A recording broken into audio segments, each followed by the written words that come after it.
Meanwhile, Mayor Pete decides that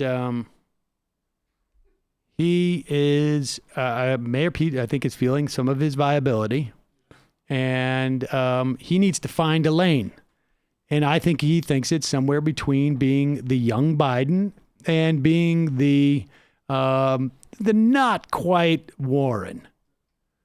And so here he is trying to worm his way in there. And really, you know, the whole point of Warren's tact on this, and I do think that there is, you know, you could critique it, I guess, in terms of framing, but I like the idea of taxes losing their special place in where as a cost of being a citizen is somehow, and living in the country, just like literally living, is somehow uniquely bad. Yeah, don't reinforce Grover Norquist's work. Uniquely expensive. Like where $1 of taxes is magically worth like $2 of paying for, I don't know, food or home heating or some other requirement like electricity.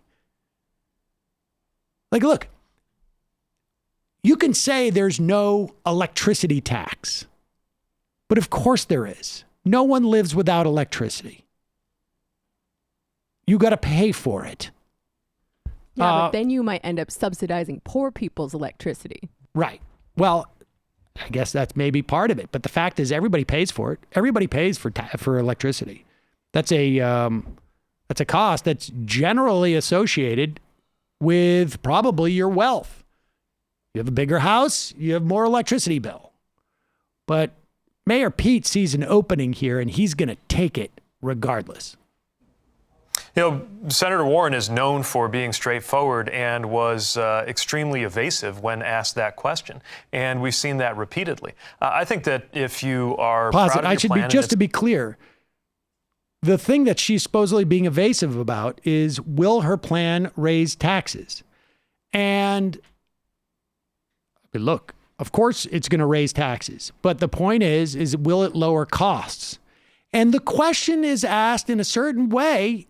If the question is always, will it raise taxes? You're immediately saying that's the most relevant part, because it never will it lower costs. When was the last time you heard Joe Biden or someone who like Mayor Pete ask the question, will it lower costs? Will it lower costs? That is the most relevant thing. Why do they have to be so roundabout about it? Exactly. Like, why is it like a bank shot of like, well, what will be the distribution of costs? Right? Like, why don't you ask it that? Like, what's the distribution of costs now? Like, what is the cost structure now versus later? No, it's will it cost more or less? I think that if you are proud of your plan and it's the right plan, you should defend it in straightforward terms. And I think it's puzzling that when everybody knows the answer to that question of whether her plan and Senator Sanders' plan will raise middle-class taxes is yes, why you wouldn't just say so and then explain why you think that's the better way forward. Our plan... Pause it. What do you mean the better way forward? If you're going to be straightforward, when you answer this question, it should be, of course it raises taxes, but of course... out-of-pocket costs are less, so it's a savings. Like, I mean, if you're going to say she should be straightforward when she discusses the plan, you should be straightforward. Yeah, instead of acting puzzled. But I'm completely confused by this. So, and then explain why you think that's the better way forward.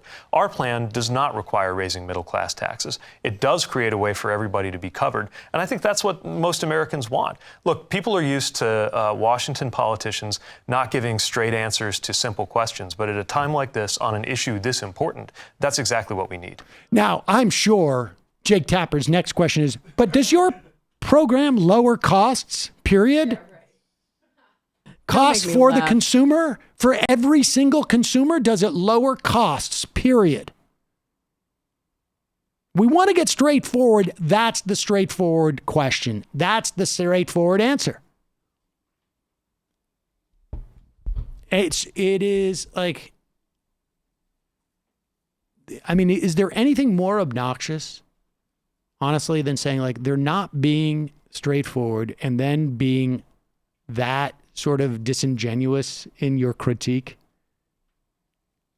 This guy's from this is IDW stuff. Tapper he is loved the most it. disingenuous person running for president, I think, hands down. But he's so smart. He's a smart guy. He's a smart guy. As Cornel West says, we need to overcome the cult of smartness. Also, I don't really know how smart is. I mean, I think he's a smart guy. I mean, I think Tom Cotton's a smart I guy was too. gonna say, I think vote there's for him plenty either. and there's also like plenty of people who I would describe as smart enough. So what?